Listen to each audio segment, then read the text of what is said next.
Excited to be here with you to talk, and I think it's very fitting that I'm going after my colleague from Michigan because I think we share the same philosophy. So my research center, the Eunice Kennedy Shriver Center, was named after the sister of President Kennedy. She's the person who started the Special Olympics, and like Elizabeth Center, we're a university center of excellence in developmental and related disabilities. We've had an emergency preparedness and response initiative since about 2005 based on the negative experiences people with disabilities had during September 11 and also in 2005 in Hurricane Katrina. Our projects focus on the disability community and also on responders, but today I'm going to be talking about disability community projects.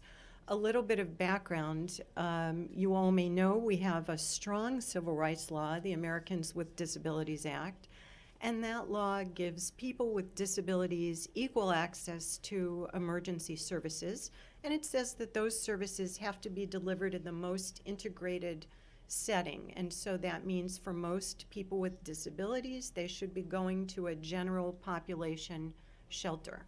The law requires what we call reasonable modifications or changes to enable participation of people with disabilities unless those changes would fundamentally alter the nature of the program or impose undue burdens. But a community can't just say, well, this is costly to include people with disabilities. That's not what undue cost means. It has to be something more. And also the law says that we can't have one size fits all.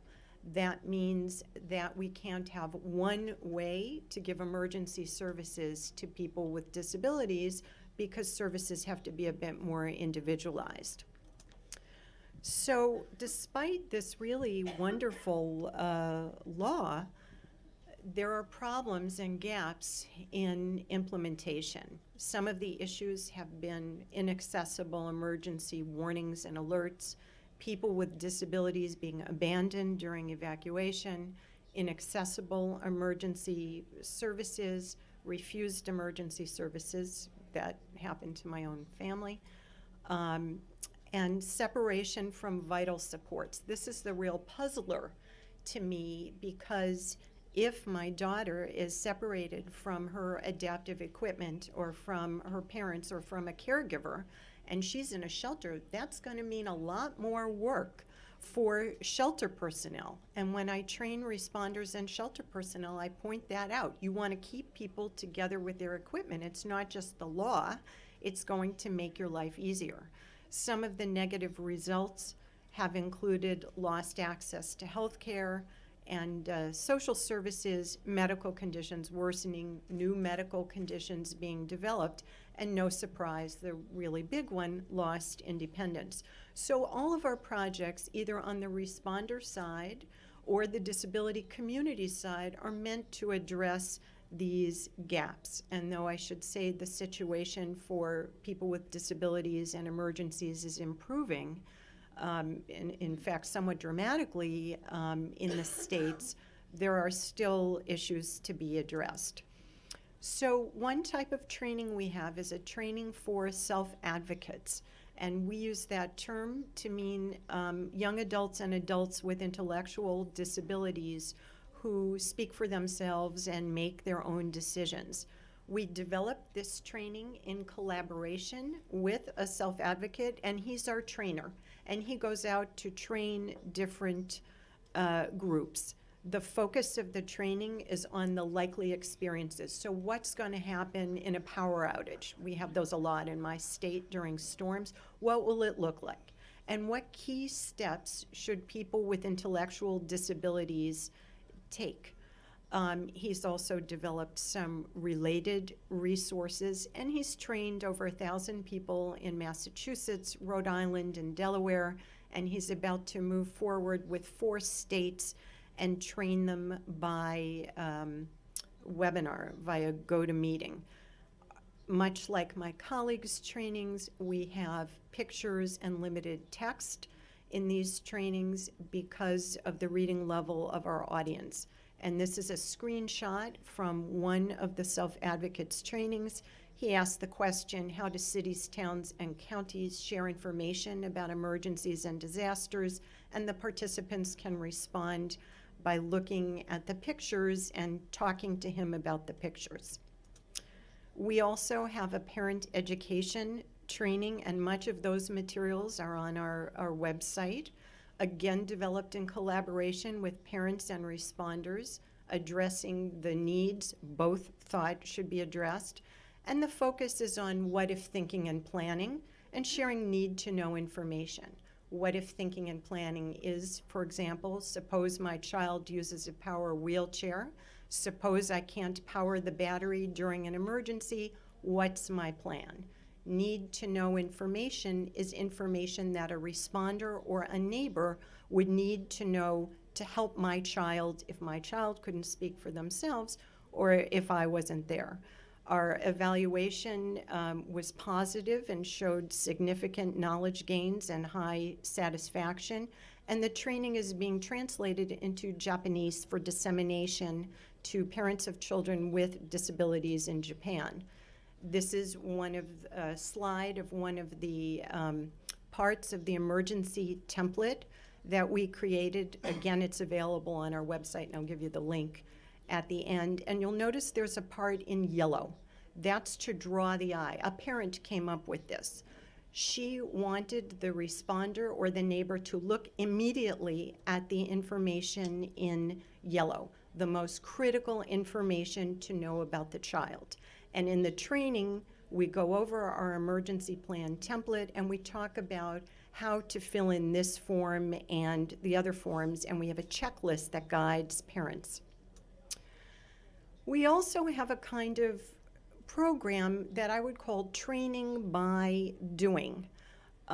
There's a lot of gaps in local emergency plans, so we developed what we call the community stakeholder meeting, which is really a process by which local folks with disabilities and disability community representatives and local responders and emergency planners and public health personnel get together, look at the local emergency plan, see if there are any gaps, and if there are, and thus far there always have been gaps, they make a plan to address those gaps. So prior to that, there's a responder training.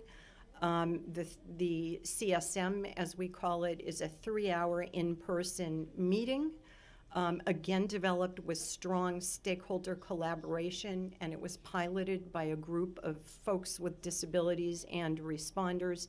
And you see on the screen a screenshot of our workbook. We developed a workbook guide so that in the future, the community wouldn't need us to come in and facilitate. They could follow the steps of the guide. And we're working now to put that guide online. Again, evaluation is positive. No big surprise to the Americans in the room. All of the localities identified at least 5 gaps. They also found generally low-cost ways to close the gaps. In our knowledge measures, there was a significant increase in responder knowledge.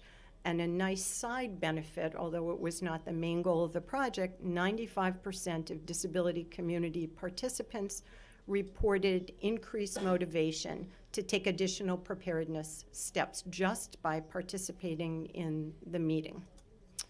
So some lessons learned. The disability community and the response community are really 2 different cultures. And in the US, they don't always know each other. So part of what we have to do is to bring them together. Education, we think, should not just be about raising awareness. We need to share some facts, but we also need to provide actionable knowledge you can act on. So we teach responders a series of steps we call the ORS steps to help them remember how to act appropriately with people with disabilities. And we teach people with disabilities about concrete planning steps they can take and how they can be active with their community on local emergency planning. My colleague said this, I'm going to repeat it, stakeholder engagement is absolutely key. As I have shown you, a parent came up with something that no one else in the group came up with in one of my projects, and this keeps happening, that a stakeholder will come up with an idea no one else has thought of. Just the fact of being involved in one of our planning committees and reviewing our materials itself builds inclusion and awareness. And again, it's not a surprise to this group that inclusive emergency planning builds on disability community strengths, and it enhances community resilience for everybody. Because if you're prepared for people with disabilities, you're prepared for the whole community. Systems change is the ultimate goal, and what our projects aim to do is develop greater equity for the disability community and, of course, efficiency for responders. So this is my contact information and our website. I also have some business cards I can give you. We have a lot of resources available to the public on our website, and I brought some materials with me. I'm going to stop here and see if there are any questions. I would like to ask one question. Does Action on People with Disabilities make on federal or state level obligation to have the preparedness for disaster occasions? Can you explain your question a little bit more? I don't think I understood it. At the beginning of you mentioned the Act on People with Disability, okay? Mm-hmm. The law, okay. Does it make any obligation that from state on federal or state level to make preparedness to emergency situations? I understand exactly what you're saying. So the Americans with Disabilities Law does not make obligations on people with disabilities to prepare. I actually don't know of any law, I believe there is none, that requires preparedness. What we teach is that good practice necessitates preparedness, and that because emergency responses at the community level in the United States, people want to help out their community, and they can help their community by preparing. And when I meet with responders, that's a message they want to be able to share, so that you shouldn't be at home just waiting for the responders to come get you. So it happens on voluntary basis? Yes. Okay. Yes. Thank you. Thank you very much.